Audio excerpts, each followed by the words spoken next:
salli wa sallim ya salam ala nabi khairil anam wal ali wa urudul amdad minallahi ta'ala ala abdihi. Bermula datangnya bantuan anugerah dari Allah Ta'ala atas hambanya. Contohnya bantuan pemberian anugerah itu kal itmi'nan inda zikri, ketika adanya ketentraman hati ketika berzikir kepada Allah. Dalam Al-Quran disebutkan ala bizikrillah tatmainnul qulub. Ketahuilah bahwa dengan zikir kepada Allah maka hati menjadi tentram. Nah, ketentraman hati itu disebut adalah bantuan Allah, pemberian Allah.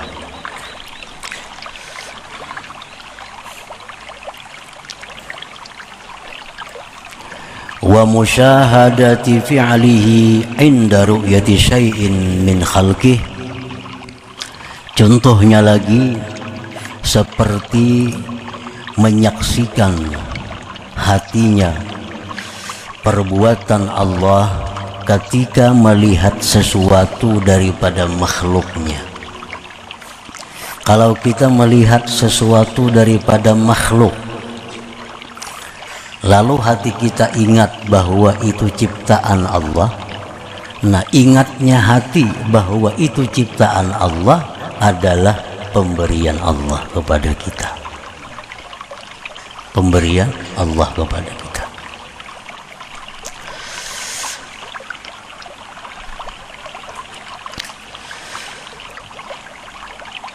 Datangnya bantuan pemberian dari Allah Ta'ala atas hambanya itu dengan sekira-kira kesiapan seorang hamba.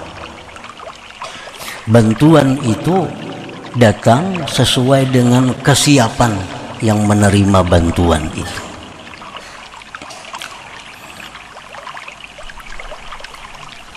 Bagaimana kesiapan menerima bantuan itu? Bitakhliyati qalbihi wa tathhirihi anis sifatil mazmumah wa tahliyatihi bis sifatil mahmudah.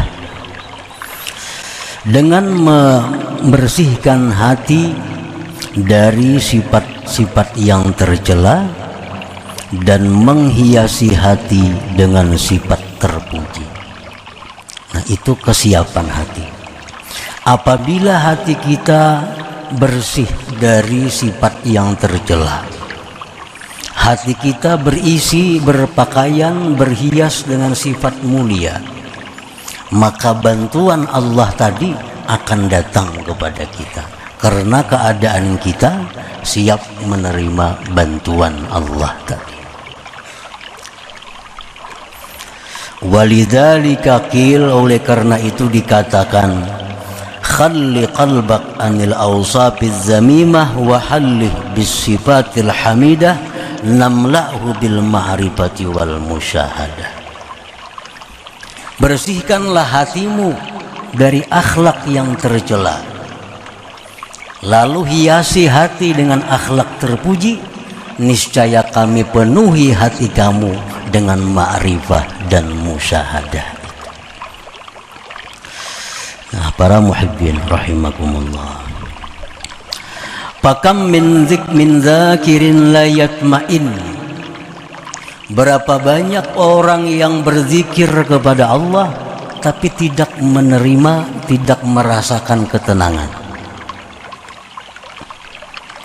Banyak orang yang berzikir tetapi zikirnya itu tidak mendatangkan ketentraman hati. Padahal Al-Quran menyatakan bahwa zikir itu menenteramkan hati. Tapi kenapa kita berzikir hati kada tentram? Nah, fakam min dzakirin la yatma'in. Berapa banyak orang yang berzikir tapi kada bisa tentram. Mestinya sesulit apapun yang kita hadapi, kalau sudah hati kita berzikir, tentram. Semarah apapun kita terhadap seseorang, kalau sudah kita berzikir, mestinya tentram. Nah, kenapa kada tentram?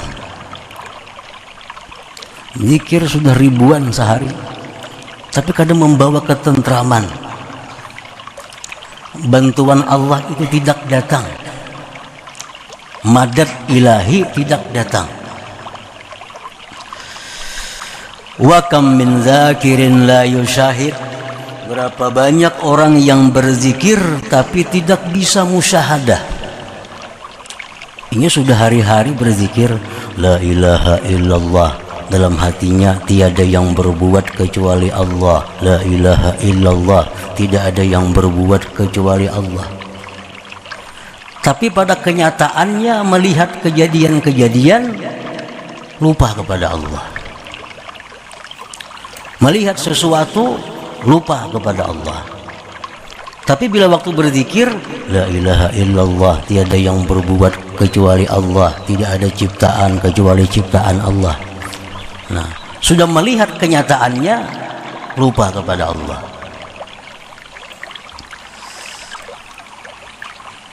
Fala illata lidzalik, maka tidak ada sebab yang demikian illa li'adami safai qalbi, karena tiada bersihnya hati minal awsafiz zamimah, daripada sifat yang tercela, wa adam ittisafi qalbihi, dan karena tiada bersifat hatinya bisifatil hamidah, dengan sifat-sifat yang terpuji.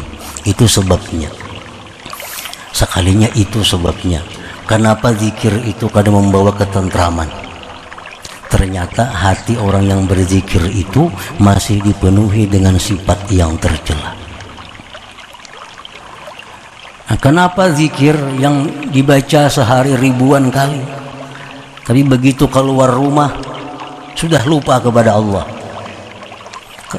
Ternyata hati orang berzikir itu masih dipenuhi dengan sifat-sifat yang tercela.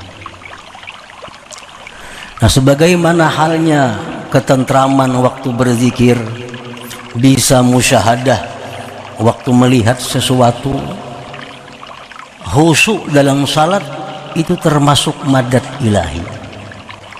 Khusyuk dalam sembahyang, sembahyang bisa khusyuk, nah itu madad ilahi. Bagaimanapun kita belajar tentang pelajaran khusyuk dalam sembahyang, pelajari cara-cara khusyuk dalam sembahyang, tapi sembahyang enggak ada khusyuk. Padahal kalau memandirnya sudah ahli benar tuh. Memandirnya sudah ahli luar biasa. Cara khusyuk sembahyang kayak ini, kayak ini, kayak ini, kayak itu, kayak itu, kayak itu. Sembahyang enggak ada khusyuk. Karena khusyuk ini adalah madadun ilahi, ini pemberian Allah yang Allah berikan kepada orang yang siap untuk itu, yaitu orang yang hatinya bersih dari sifat yang tercela. Nah, para muhibbin rahimakumullah, seapa kita dapat khusyuk dalam sembahyang, nah seitulah kemampuan hati kita untuk menerima pemberian Allah itu. Masing-masing orang ini kada sama khusyuknya. Ada yang khusyuk sembahyang itu mungkin 1/10 dari 4 rakaat. Ada yang khusyuknya cuma sekian persen. Ada yang khusyuknya cuma 1%. Nah, ini khusyuk ini pemberian Allah. Allah berikan kepada orang yang siap menerimanya itu. Siapa yang siap itu? Orang-orang yang hatinya bersih daripada sifat-sifat yang tercela itu. Nah, para muhibbin rahimakumullah, wasifatul mazmumah al-mani'atu liwurudil amdad, bermula sifat-sifat yang tercela yang mencegah datangnya bantuan Allah tadi. Kal kibri, seperti sifat sombong. Nah, sifat sombong. Bagaimana sombong itu? Seperti merasa bahwa dirinya itu lebih takwa dari orang lain. Dirinya itu lebih mulia dari orang lain. Dirinya itu lebih bersih dari orang lain. Nah, bila ada hati kita perasaan seperti itu, maka itu namanya kibir. Dan ini mencegah datangnya bantuan Allah tadi kepada hati kita.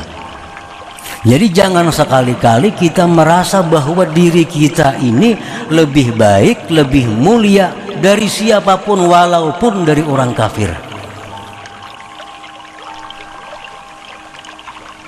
Walaupun dari orang kafir. Jangan merasa bahwa diri kita ini lebih baik, lebih mulia di sisi Allah. Kenapa sebabnya? Karena akhir kita hanya Allah yang tahu. Akhir si kafir tadi Allah yang tahu. Barangkali kita hendak mati, kita jadi kafir, ini jadi Islam, kan ada tahu lagi. Nah, jadi apabila kita merasa bahwa diri kita lebih baik, lebih mulia dari orang kafir, berarti kita sudah ada sifat sombong dalam hati kita. Apalagi terhadap orang muslim lainnya. Ada orang suka berjudi, wah, kita anggap diri kita lebih baik dari mereka. Ada orang yang suka berzina, sudah kita anggap itu orang kotor, diri kita lebih mulia daripadanya. Ada melihat orang ahli maksiat, hati kita sudah bicara bahwa kita lebih mulia daripadanya. Dan ini biasa penyakit ini datang kepada talabatul ilm, datang kepada para penuntut ilmu agama, kepada orang ahli ibadah. Orang ahli ibadah, orang penuntut ilmu itu biasanya dihinggapi sifat ini, merasa bahwa dirinya lah yang bersih, orang lain itu kotor. Nah, padahal itu sifat yang mencegah dia menerima bantuan madad dari Allah Subhanahu wa ta'ala. Jadi jangan ada lagi dalam diri kita bahwa kita ini lebih mulia dari orang lain, lebih takwa dari orang lain. Karena ketakwaan itu hanya Allah yang tahu. Al-Quran mengatakan wallahu ya'lamu man ittaqa. Allah mengetahui dengan orang yang takwa. Kita kada tahu. Jangan ada dalam hati kita merasa bahwa kita lebih takwa walaupun dari penjudi. Jangan ada dalam hati kita merasa lebih takwa walaupun dari ahli zina. Karena barangkali dia hanya zina dosanya, sedangkan kita macam-macam dosa. Ada ria, ada sombong, ada dengki. Nah, kita kada tahu itu. Jangan ada lagi perasaan bahwa diri kita lebih mulia dari siapa jua pun. Nah, ini bila sudah demikian, kibir sombong itu hilang dari hati kita, dan ini membuka untuk menerima madad ilahi, bantuan dari Allah tadi, sehingga kita berzikir tentram hati.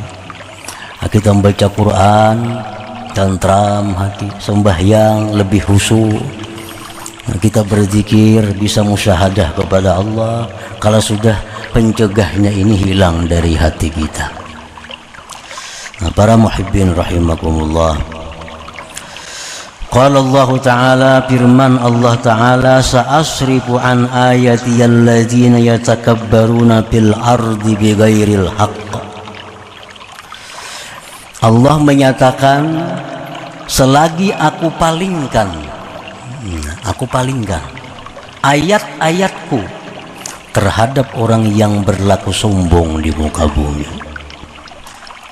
Jadi artinya orang yang dalam hatinya itu ada kesombongan, itu dipalingkan Allah daripada bantuan Allah Subhanahu wa ta'ala, berupa khusyuk, berupa nikmatnya ibadah, berupa musyahadah. Nah, itu dipalingkan oleh Allah terhadap orang-orang yang sombong tadi. Wa qala ta'ala, firman Allah Ta'ala, kadzalika yatba'ullah ala kulli qalbi mutakabbirin jabbar. Seperti demikianlah Allah mengunci mematri atas hati, atas tiap-tiap hati orang yang sombong. Orang yang sombong itu dikunci Allah hatinya, sehingga kada akan bisa menerima bantuan. Ilmu bertambah, manfaatnya tetap kada dapat. Orang yang sombong, rajin nuntut ilmu, wawasan ilmunya bertambah. Dulunya kada tahu ini haram, tahu sekarang haram. Ini boleh, boleh. Ilmunya bertambah, tapi manfaat ilmu kada didapatnya, karena hatinya dikunci oleh Allah Subhanahu wa ta'ala.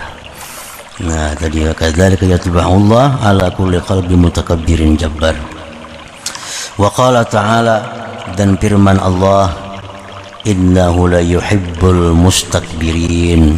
Allah tidak cinta kepada orang yang sombong itu. Kalau Tuhan kada cinta, jelas Tuhan kada akan memberi bantuan-bantuan, anugerah-anugerah tadi. Nah, para muhibbin rahimakumullah, jadi satu contoh sifat yang tercela yang mencegah datangnya bantuan Allah kepada kita adalah kesombongan.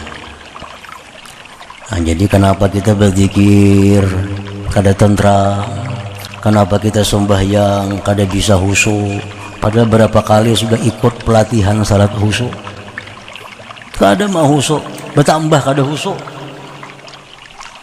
Berapa banyak punya buku-buku tentang salat khusyuk, kada mau khusyuk. Karena khusyuk ini bukan perkara ilmu, khusyuk ini perkara madadun ilahi. Ini bantuan Allah kepada hamba, tergantung kesiapan kita menerima itu. Nah, jadi pertama kesombongan itu.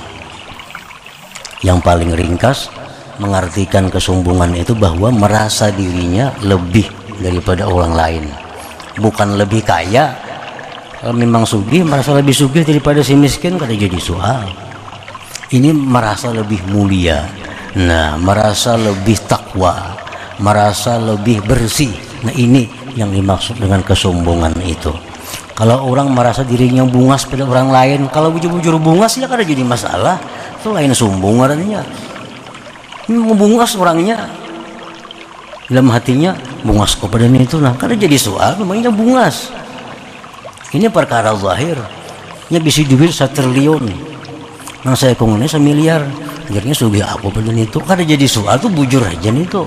Yang dimaksud sombong ini adalah urusan yang dia tidak tahu, seperti merasa lebih takwa, merasa lebih diperhatikan Allah, merasa dirinya suci. Nah, ini kesombongan itu. Nah, para muhibbin rahimakumullah, yang kedua yang mencegah datangnya madad ilahi tadi adalah wahubbud dunia, mencintai dunia. Mencintai dunia. Apa itu dunia? Yang bila kita cinta kepadanya menutup bantuan Allah. Nah, dunia itu artinya adalah sesuatu yang membuat kita sengsara di akhirat. Itu dunia. Nah, sesuatu yang membuat kita sengsara di akhirat, itulah dunia. Apabila kita mencintai sesuatu yang membuat kita sengsara di akhirat, apapun sesuatu itu, nah maka itu mencegah datangnya madad ilahi tadi. Seperti mencintai kemaksiatan, mencintai barang-barang yang membawa kepada kemaksiatan. Ini dunia. Kalau mencintai sesuatu yang mendatangkan kebahagiaan di akhirat, itu bukan dunia. Bukan dunia. Aku cinta dengan duit. Kenapa cinta duit? Karena duit ini aku bisa bersedekah. Duit ini aku bisa berwakaf. Duit ini aku bisa memberikan ini untuk kebaikan, untuk jalan Allah Subhanahu wa ta'ala. Maka duit seperti itu bukan dunia. Bukan dunia. Karena membawa kebahagiaan di akhirat. Jadi apabila ada dalam hati kita mencintai sesuatu yang membuat susah di akhirat, nah maka itu dunia. Baik ilmu, baik harta, baik kedudukan, apapun. Nah ini mencegah datangnya madadun ilahiyun tadi.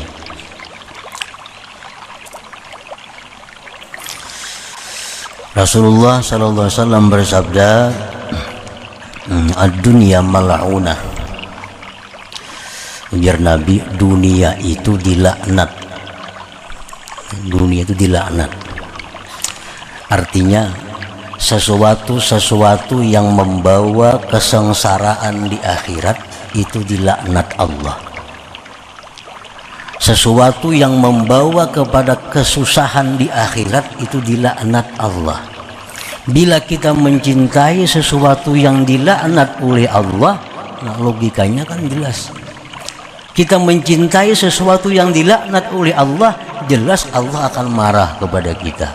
Kalau Allah marah, tentu bantuan akan berhenti. Yang dulunya khusyuk bisa hilang khusyuknya. Yang dulu ada kenikmatan dalam baca Quran bisa hilang kenikmatannya. Yang dulunya senang, lezat waktu sujud, sekarang bisa hilang lezatnya. Karena kita mencintai sesuatu yang dilaknat oleh Allah Subhanahu wa ta'ala.